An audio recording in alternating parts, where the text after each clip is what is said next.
All right, so the Valkyries are going to be involved in the expansion draft, and we were kind of wondering how they were going to do this. I only have knowledge of how it worked in baseball in like the mid 90s. And it looks like each team will be able to protect 6 players. The Valkyries will be able to draft 1 player from each team, but once they draft 1 player from each team, that team is further exempt from having another player taken. So at most, the other teams will lose 1 player. Now, there's lots of different things surrounding this about undrafted or unrestricted free agents who have been cored by their team, which kind of helps keep some of these players in the markets that they're playing in, because the contracts are shorter, I'm guessing, than we see them. And then there's this whole other thing about the new CBA going into effect and players not wanting to tie their finances long term at this moment. So what is your understanding of how this thing is going to work for the Valkyries and the kind of the strategy behind how they may even put this thing together? I think that, this is going to be my first expansion draft of actual memory. The Atlanta Dream were added to the WNBA in 2008. I obviously was not watching in 2008, so I don't have much now. I tried to go back and see if there's any type of like video about that draft to see how it went down. I couldn't find anything, so I'm pretty much entering here as blind as most. So, I think I'm really excited to see like GMs like genuinely like in like they're going to be in the lab like cooking up. Like this is where I feel like we're going to get to see like who the good GM is and who isn't, just based on protections and what they do with this trade, the trades and stuff. Like that's what I think I'm most excited to see, is that I feel like we're not going to see the Valkyries take 12 players. I feel like, or they are, but I think there's going to be a lot of little minor deals made where I'm trying to think of how to say it. After we've read a recent article that I feel like goes into like the minutia of stuff. Like I'm trying to think of how to present this. And as Richard Cohen is the author. He wrote it for the Her Hoops Stats newsletter. It is the Her Hoops Stats Substack, and they also have a Her Hoops Stats I guess Twitter account, though Richard also has his own Twitter account, and we've followed both of them on the BSPN Twitter. But I guess what you're saying is they are able to basically make deals to say, like, let's say that the Sparks, out of the 6 people that they freeze and protect, maybe there's a 7th person that they really, really want to protect. And they go, hey, we're going to give you a pick in 5 years or 3 years. And just tell us that, you're not going to take this player from us. And we will basically trade our pick to get our unprotected player back. Those are some of the deals that Richard explained in his newsletter. And also just, little deals around certain players. Like, look, if Kelsey Plum was like, hey, I want to get traded, I'm not happy with that. I'm just using her because I don't think that's going to happen. But we've seen a lot of movement from players. And if people are trying to find their way to Golden State because they're like, oh, Lake of Light Years, this may be a good place to go. Mm-hmm. Like, they could theoretically trade picks and stuff for big time players, though I don't imagine that is going to happen. It seems unlikely right away, but there's going to be some free agents who are available and who are uncored at some point, who the Valkyries may attempt to go after. The thing that I don't understand is the way that the salary cap works in comparison to the NBA, and whether or not Lakeup, being in the market that he is and having the finances that he has with the Warriors, I mean, is there like luxury tax implications and all of those things, or could he just overpay and just be like so far above the salary cap and just go, yeah, those penalties are, they're pocket change to us. Like that's something I'm actually interested about. Yeah, that's something I should have looked up prior to this podcast because I've been wondering the same thing. If there's a hard cap of some sort, because I gotta imagine if he overspends like that, other owners aren't going to be happy and it'd be an issue. But then again, it's not necessarily his fault. He's just big money Joe. But I think to piggyback off of your point, I think I'm really interested in seeing, like you were mentioning with this core designation, the way I've understood it is it's like the NFL franchise tag. So Mm-hmm. you put a tag on someone and therefore they can't go to free agency even if they were supposed to.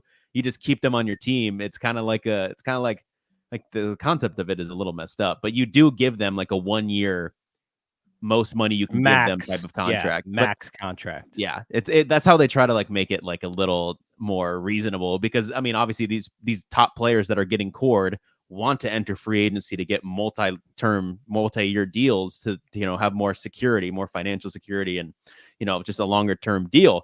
So this coring, or for the NFL it's franchise tag WNBA core, you're only allowed to do it, you're only allowed to get cored twice in your career. Once you have been cored twice in your career, you can no longer be cored again.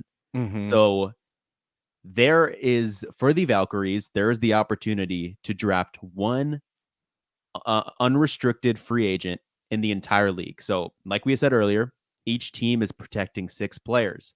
The Valkyries get to select one player from each team. However, they get to select one unrestricted free agent.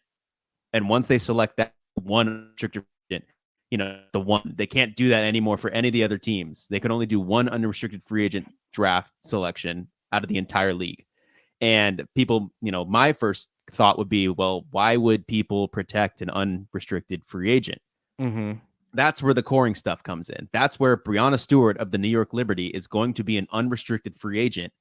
And if the New York Liberty do not protect her, even if she's going to be an unrestricted free agent, the Golden State Valkyries would select Breonna Stewart without questions and And put a then core core her. designation on Yeah. her. So she has no chance of leaving the Golden State Valkyries.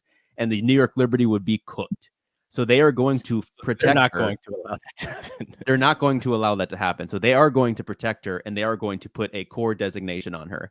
However, my next question, so I'm just kind of explaining my thought process of how I was thinking. I was like, okay, so then what if there were players that have had 2 core designations already? Are they available to be drafted? The answer is no, because if you are an unrestricted free agent, there's an example of this on the Connecticut Sun right now. There's Dewana Bonner and there's Brianna Jones. Both have received core designations twice in their career already. So the Connecticut Sun actually don't have to use them in their protection of 6 players. Even though they're 2 of the 3 best players, they don't have to use two protection spots on them because the Golden State Valkyries, even if left unprotected, couldn't draft on those 2 unrestricted free agents because the only reason the Golden State Valkyries would draft unrestricted free agents is to core them, put a core designation on them. And those 2 players can't be cored. So there's no reason for the Valkyries to select them. It'd be a wasted selection because they would just go on the team for a month and leave the team. I mean, unless no it gave you a little bit of like an inside like track negotiating to time. negotiate with them. I don't It even know doesn't if they're sound like that's how it actually works. allowed to at the end of the day. So that's kind of the explanation with the unrestricted free agent. If there is an unrestricted free agent that's worth a damn, most teams are going to protect that player. The Las Vegas Aces are going to protect Kelsey Plum. And if not, they're not just going to unprotect her for the Valkyries to so politely have. Like it's going to be either, Kelsey Plum, I saw you were arguing with Becky Hammond on the bench. I saw you had a bad game too. Maybe there's some tension there and maybe she's going to request out. Then the Vegas Aces aren't going to say, okay, well, we'll just leave you unprotected for the Valkyries to take. No, they're going to negotiate a trade and say, hey, yeah, Valkyries, you're going to give pick? us your first pick and then your first pick in 3 years or whatever it is. So now, so this exercise, I was actually looking. I was like, okay, protect 6 players, and you would think that 6 through or 7 through 12. Maybe you don't. Maybe there's not that many good players. But I was even looking at Indiana's roster, and the reason why I picked Indiana is probably because I just watched more games of Indiana than anybody else. And so I went through, and I was going to say, okay, who are the 6 that they protect? So I'll just name them. They'll protect Kelsey Mitchell. They'll protect Nalissa Smith. They'll protect Aaliyah Boston. They'll protect Lexi Hall. They'll protect Caitlin Clark. That is 6. You know who that leaves open is my favorite, Tammy. Benley. That's who I want the Valkyries to go after, and you know maybe they protect her, and maybe they leave Lexi Hull unprotected or I don't whomever, think because they'll leave Lexi Hull unprotected. Lexi Hull's a Bay Area kid, so they'd probably really appreciate it if she did, because you could actually market her a little bit. But like you know, even for the Fever, who were a solid team, but they weren't the best team in the league. Like getting to 6 was really quick. Like I was able to name, you know, all 6 players and go, oh, and that leaves Benley for the Valkyries to take. And I mean, if you believe that Katie Lou Samuelson kind of gets back into being a really good player, she did not have a good season with the Fever last year. So that there's going to be some pretty good players now, star players more than likely not, but really good role players. There's going to be some really good role players available for the Valkyries. Yeah, I mean, you watch the Fever more than me. Like, would Erica Wheeler be the protection? So that she would have been the next one, but she didn't have a good year either, and she's older, right? She's like, yeah, on the roster. So Kelsey Mitchell has been in the WNBA for 6 years. Dantas has been in the WNBA for 8 years, and then Wheeler has been in the WNBA for 8 years, and then Katie Lou is like the only other person who's been older than a 3-year vet. So Wheeler is on the older end. I think she will probably be unprotected as well. So she and Benley will probably be unprotected. Katie Lou will probably be unprotected. So yeah. So did you? What I think one of also my favorite scenarios for the Valkyries, where I feel like Ohema Nianen is our GM. I feel like if she starts getting in the lab, man. Based on that article we read, I feel like she can cook some things up in the sense of. So I think Indiana is. This is my belief is after reading that article. I think there are a few unrestricted free agents that they have. I think Kelsey Mitchell's one of them. I think Erica Wheeler is one of them. However, I think with all the other positions, they're tied up into multi-year deals. And this article that we read was saying that let's say that the Indiana Fever want to make a splash in free agency. However, let's say the Valkyries don't take someone from their roster. Maybe it's a pick they get instead in this scenario, so that Indiana wouldn't be able to make a splash if they're already capped at their roster limit, or, they needed more money flexibility. They could ask the Valkyries and say, hey, we will give you our first round pick if you take Katie Lou Samuelson off of the board for us.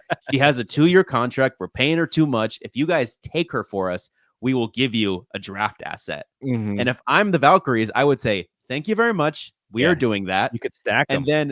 And then another tidbit to this is that I guess for an expansion draft, if you waive that player, you do not take a hit to your salary cap. You still pay them, but you still pay them, but you're not hit on the cap. Salary. Yeah. So this is where Light Years money. This is where Light Years Ohema Nianen could really just go crazy. She could take this draft asset from the Fever, take Katie Lou Samuelson, cut Katie Lou Samuelson, and then the rest is history, man. You have this extra pick that you can utilize. I think there was one more, right? Let's do this exercise for the Las Vegas Aces. And this is also something I'm getting from this article. This article was super informative. I would suggest everyone to go read it. We should even link it in the damn podcast about how much we referenced it. Yeah. But for the Las Vegas Aces, if me and you were to talk about who their best 6 players are right now, we would probably both agree on Asia Wilson, Kelsey Plum, Chelsea Gray, Jackie Young, number 5 being Tiffany Hayes, number 6 and 5 interchangeable, number 6 being Alicia Clark. She's been are you saying the Valkyries are going to take Kate Martin? I'm not saying that. I'm just saying that those are the Aces' best 6 players. So it would make sense for the Aces to protect all of those 6 players. Yeah. However, what this article was saying is that even though Alicia Clark is an unrestricted free agent, so Alicia Clark is an unrestricted free agent. If the Valkyries were to select her as the one unrestricted free agent they get to select, they would have to core her, give her the max money for that year. However, she's apparently like the second oldest player in the WNBA. Yeah, so she's an 11-year vet. Would it make sense for the Golden State Valkyries to max out one of the oldest players in the WNBA that isn't Diana Taurasi and use their one unrestricted free agent spot?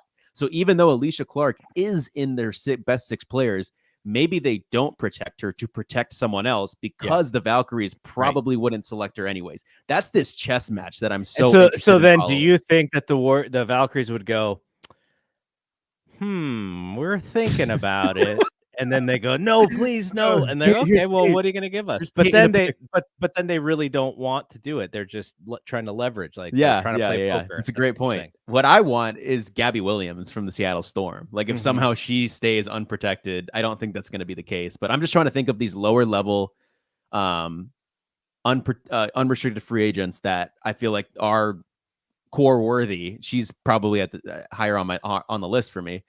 But yeah, we need to understand the salary cap more, because I think like the max is like for the NBA, we're used to a super max being what, 33% of the salary cap. I think it qualifies or constitutes the super max, 33 to 35. And so you see big money, right? The salary cap's like in the high ones, the high 100s or something like that. The WNBA salary cap is at like $1.2 million. It's like 250,000 is like the so like top 250 contract. is like the super max, right? And so like, come on, Joe. Yeah, right? Come on, Joe. And okay, I so hope my last point. By the way, for these women's sake, when the new collective bargaining agreement and all that stuff kind of gets figured out, their salary's got to double at least. Yeah, I would. So think. that was going to be my last point, is that the Valkyries are kind of operating at like a little bit of at maybe not the best time, because a lot of these veterans have purposefully shaped their contracts to not go past 2025, because after 2025 and the media deal, the TV rights deal kicks in or gets made. And then in the 2026 season, we're going to see what we saw in 2016 for the NBA, where the salaries go nuts and it goes way higher. So I think there's only 2 WNBA veterans that have a contract past 2025. And so I think everyone watching what happened to the NBA in 2016, how Evan Turner got paid, how Timothy Mozgov got paid or something, like some players that shouldn't have gotten paid. ET's like, oh, shots fired. Where's that coming from? Whenever ET hears 2016 and it doesn't have to do with the Warriors, he probably gets really scared, because it's going to be about how much money. Or he just smiles and he's like, I'm rich. What do I care? Yeah, no, that's what he would do. That's what he would do. But my point is saying that I think that the Valkyries entering this free agency, and they're going to be able to sign free agents. I think that unfortunately we're not going to get anyone on the books for longer than a year, which is fortunate for the players and honestly fortunate for everyone around. But I'm saying from a team perspective of us as fans being able to be invested in a player for longer than a year, we can't have too much hope, because no player that signs with us, except for draft pick. Yeah. And I think so as we continue to do this podcast for the Warriors, even though the Valkyrie season doesn't start until like May, like we're going to have crazy news coming up, because they haven't hired a head coach. We don't know where they're drafting in the 2025 college draft. And it's not going to be Kirk Lacob. I thought Kirk Lacob was going to be the coach. And there's been like 3 WNBA coaches that have gotten fired recently. So that could be, maybe one of them we're on the lookout for one of them. I know Tara Vanderveer, she retired. Not that she wants to coach. I asked Jess. She said no. That she's really? She's not. She doesn't want to. But you did. Oh, you did ask at that I event? think at the event, I think she addressed it like right away. But I think when we were talking individually, I got to see her at the open house they did or something. Yeah. I think I asked her again, and she said no.